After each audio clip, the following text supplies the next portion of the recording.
Veliki školski čas prvi put je održan 1971. godine. Do 90-ih je Kragujevački oktobar prema oceni većine istoričara, osim osnovne antiratne poruke, imao i politički značaj.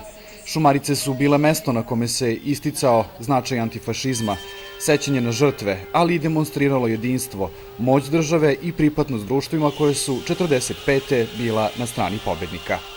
Zaista je prilika da se oslobodimo svih tih naslaga koje su se vremenom lepile za tu manifestaciju. Nema potrebe, znači apsolutno nema potrebe za tako nečim.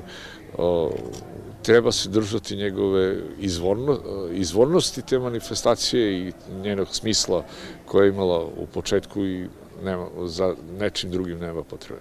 Iako se kasnijih godina sa sve manje detalja u školama govorilo o značaju 21. oktobra, a veliki školski čas na momente postajao tek lokalna antiratna manifestacija, Kragujevčanima je i danas taj dan jednako značajan. Mi smo Kragujevčani zaista preživjeli razni broj mitova o ovom događaju i na neki način još uvek ne znamo možda svi celu istinu o ovom događaju. Krajnje je vreme sada posle 70 godina da zaista prvo znamo punu istinu, a ne neku poluistinu ili lažnu istinu. Žrtve nacista, najmlađi Kragujevčani, učenici, radnici, zanatlije, seljaci.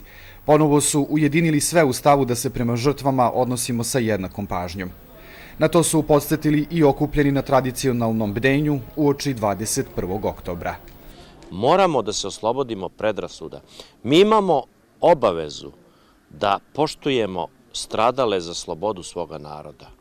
Nećemo govoriti o ideologiji, govorit ćemo o ljudima. Inicijativa da 21. oktobar bude proglašen nacionalnim danom sećanja na žrtve fašizma u celoj zemlji ujedinio je sve, od istoričara do političara.